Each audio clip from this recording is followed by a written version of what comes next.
예레미야는 베냐민 지파의 아나돗이라는 지역에서 hil기야라는 사람의 아들로 태어났다고 했는데요.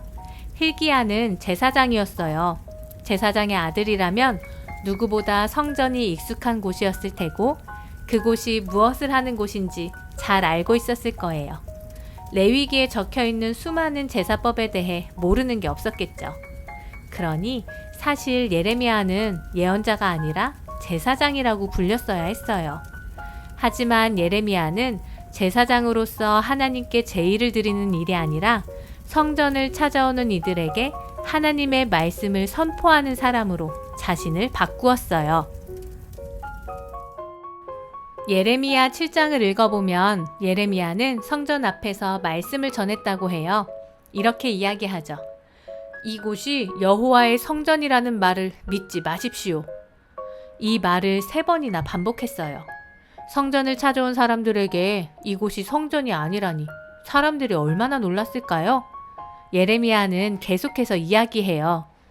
가난한 사람들과 이방인과 고아와 과부를 외면하면서 정의와 공의가 없는 삶을 살고 있습니다. 그러면서 재물들을 성전에 쌓아두겠다고요? 여호와의 성전은 이미 도둑들이 숨는 곳과 같습니다.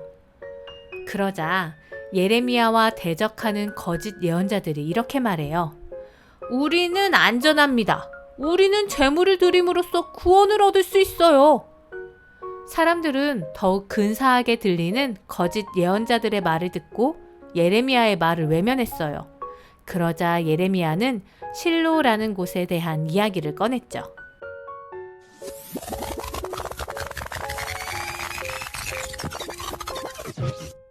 실로는 이스라엘 백성들이 이집트에서 빠져나온 뒤 가나안 땅에 들어와서 처음으로 회막을 설치했던 장소였고 땅을 제비 뽑아서 나누었던 곳이었어요.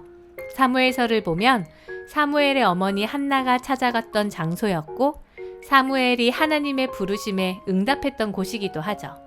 그러니 실로는 이스라엘 백성들에게 가장 유명하고 영향력 있는 장소였을 거예요.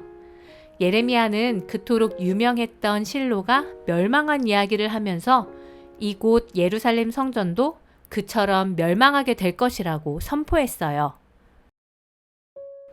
예레미야 26장을 읽어보면 그리고 다시 성전 앞에서 예레미야가 이야기합니다. 악한 길에서 돌이켜서 하나님의 말씀을 들으십시오. 그렇게 하면 하나님께서 재앙을 내리지 않을 겁니다. 그렇게 하지 않으면 실로가 멸망했듯이 예루살렘 성전은 멸망할 것입니다. 성전에서 일하던 사람들은 화가 나서 예레미야를 붙잡았어요. 예레미야를 반드시 죽이겠다고 했죠. 이때 예레미야는 아히감이라는 사람의 도움을 받아 간신히 빠져나올 수 있었어요. 사실 예레미야는 성전에서 제사장으로서의 지위를 누리며 편안하게 살 수 있었어요. 하지만 하나님께서는 성전에서 말씀을 전하게 하시고 예레미야가 그와는 전혀 다른 삶을 살도록 하셨죠. 예언자의 삶은 쉽지 않았지만 하나님의 뜻에 맞는 삶이었고 하나님의 정의와 공의에 맞는 삶이었어요. 예레미야는 그렇게 살아가는 슬픔에 대해서 말하기도 했지만 하나님의 말씀을 전하는 길을 하루하루 걸어갔어요.